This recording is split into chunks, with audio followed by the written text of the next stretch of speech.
तो अब हम लोग क्वेश्चन नंबर 7 को हल करते हैं। तो क्वेश्चन नंबर 7 में देखिए क्या लिखा है। तो क्वेश्चन नंबर 7 में लिखा है कि भूमि पे एक बिंदु से 20 मीटर ऊंचे भवन के शिखर पर लगी एक संचार मीनार के तल और शिखर का उन्नयन कोण कितना है, 45 और 60 है। तो मीनार की ऊंचाई ज्ञात कीजिए। तो देखिए कैसे बनेगा। सबसे पहले लिखा है भूमि पे एक बिंदु से 20 मीटर ऊंचे भवन के शिखर। तो यहाँ पे देखिए सबसे पहले क्या बनाते हैं, एक भूमि। तो यहाँ पे क्या बन गया, भूमि। तो भूमि पे एक बिंदु से, भूमि पे एक बिंदु से यहाँ पे क्या है कि 20 मीटर, क्या लिखा है कि 20 मीटर ऊंचे भवन।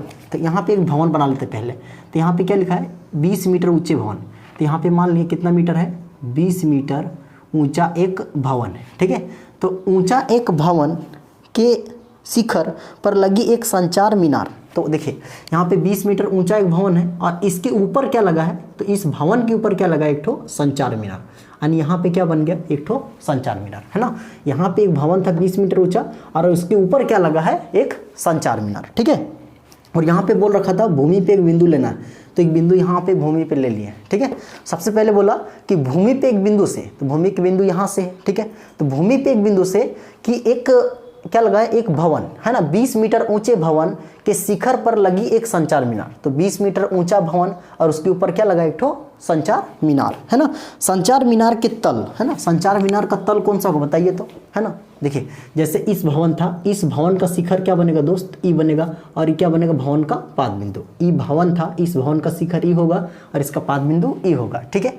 अब आगे बोला कि संचार मीनार के तल से, तो संचार मीनार ही हो गया छोटका वाला संचार मीनार। और इस संचार मीनार का तल कौन सा होगा, तो तल का मतलब निचला भाग। तो तल का यहाँ पे इसका तल कौन बनेगा, संचार मीनार का, तो यही बनेगा। ठीक है। तो संचार मीनार का तल ही बनेगा। तो लिखा है संचार मीनार के तल और शिखर का उन्नयन कोण 45 और 60 डिग्री है। तो देखिए यहाँ पे ये क्या था, यहाँ से क्या है, तल, है ना। तल और किसका, शिखर का। तो तल और शिखर का कौन से, यही बिंदु से, जो बिंदु पहले बोल रखा था ना, इसी बिंदु से तल और शिखर, ये तो तल हो गया और ये क्या बन गया, इसका शिखर, है ना। तो बोला क्या, इस जो संचार मीनार है इसका तल और संचार मीनार का शिखर, तो इस शिखर से यहाँ पे क्या दे रखा है कि शिखर से कितना एंगल बनाता है, तो एंगल बनाता है यहाँ से 45 और 60 बनाता है। तो आप यहाँ से 45-60 आप किसको मानेंगे, आप बताइए हमको थोड़ा, किसको मानेंगे, है ना। तो आप यहाँ से समझेंगे क्या कि हम लोग जानते हैं कि यदि देखिए अपना माथा को यदि कम उठाएंगे तो उस केस में कम एंगल बनेगा, और यदि माथा को पूरा इससे उठा देंगे तो यहाँ पे ज़्यादा एंगल बनेगा नहीं बनेगा। तो उसी तरह यहाँ पे देख रहे हैं ये बंदा जो है अपना माथा को कम उठाया, तो जब कम उठाया तो यहाँ पे एंगल बनेगा कितना दोस्त, 45 डिग्री, है ना। 45 और 60 दे रखा है ना।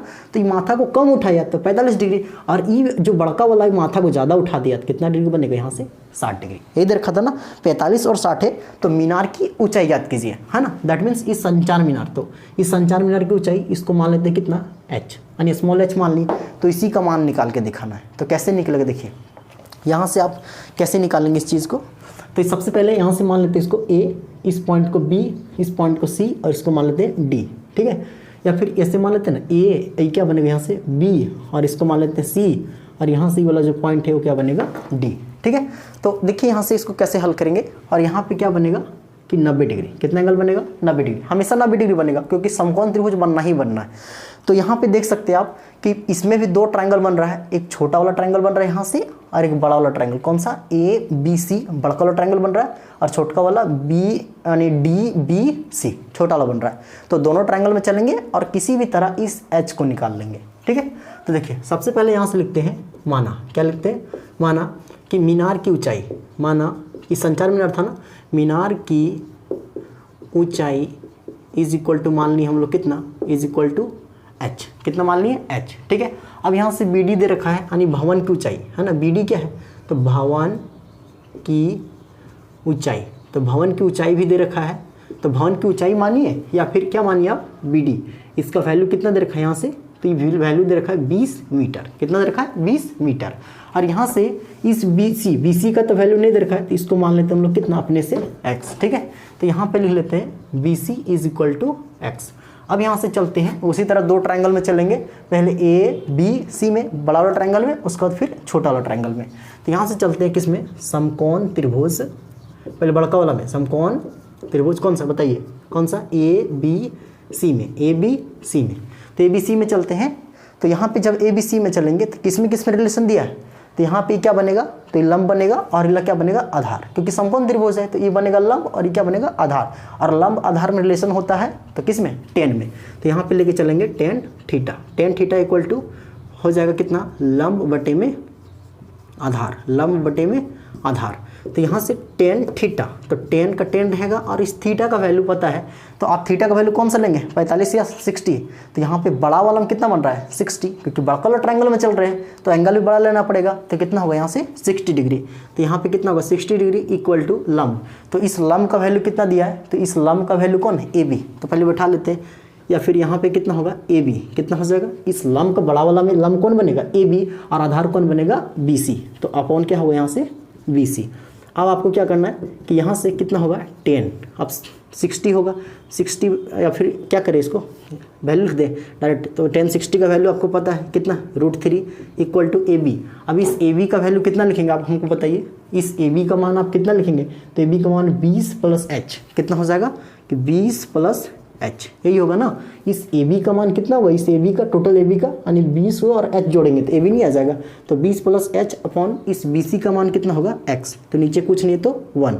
तो यहाँ से √3 को x से मल्टीप्लाई करेंगे तो कितना होगा, √3 × x इज इक्वल टू, इसको इससे करेंगे कितना आएगा 20 + h, यही आएगा। तो इसको मान लेंगे फिर से समीकरण 1। अब फिर से चलेंगे हम लोग पुनः समीकरण,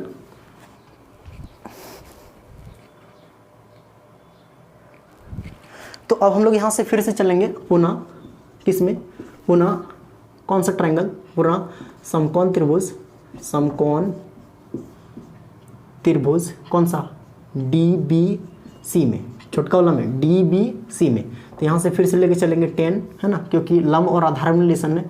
तो 10 थीटा इक्वल टू क्या होगा, यहाँ से लंब और क्या होगा, आधार, लंब और आधार। तो यहाँ से हम लोग क्या करेंगे, इस जो यहाँ पे 10 है, ठीक है, तो 10 का 10 रहेगा और थीटा का वैल्यू कितना लेंगे, छोटका वाला में 45। तो 45 इज इक्वल टू लंब, तो इस लंब का वैल्यू कितना दिया है 20 अपॉन आधार, इस आधार का वैल्यू x, ठीक है, डायरेक्ट इसमें बैठा दिए। तो 45 का वैल्यू कितना होता है 10 45 1 इज इक्वल टू 20 बटे में 1, सॉरी नीचे x है नहीं यार, तो x होगा, नीचे कुछ नहीं तो 1। अब यानी x 1 से गुना होगा तो कितना, यानी 1 × x कितना होगा, x इक्वल टू 1 × 20 होगा 20। तो यहाँ पे x इक्वल टू 20 आ गया। अब इस x इक्वल टू 20 का मान हम लोग किस में रख देंगे, इसमें रख देंगे और मेरा आंसर आ जाएगा। तो यहाँ पे क्या करेंगे, समीकरण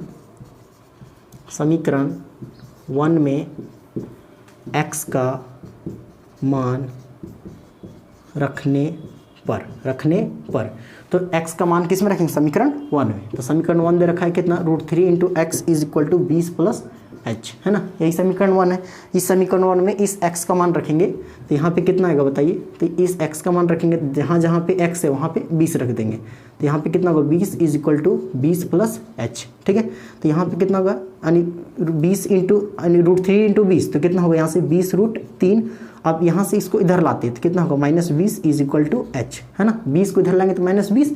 अब यहाँ से दोनों में 20 को कॉमन लेते हैं, तो 20 को कॉमन लेंगे तो यहाँ से कितना बचेगा √3 और यहाँ से कितना बचेगा -1 equal to h। That means यहाँ पे जो h का मान आ गया दोस्त, कितना आ गया 20√3 -1 इतना मीटर, ठीक है। तो इस h का मान हम लोग निकालने कितना 20√3 -1 मीटर, है ना। बोले मोस्ट इंपॉर्टेंट क्वेश्चन है, ठीक है। तो यहाँ पे बस 20 को कॉमन लिया, आपको ध्यान देना है, दोनों में 20 था तो 20 कॉमन आ गया तो √3 बच गया और माइनस कुछ नहीं है तो कितना 1। तो यहाँ से इसका वैल्यू आ गया h का, ठीक है। तो अगला क्वेश्चन हम लोग नेक्स्ट वीडियो में सॉल्व करेंगे।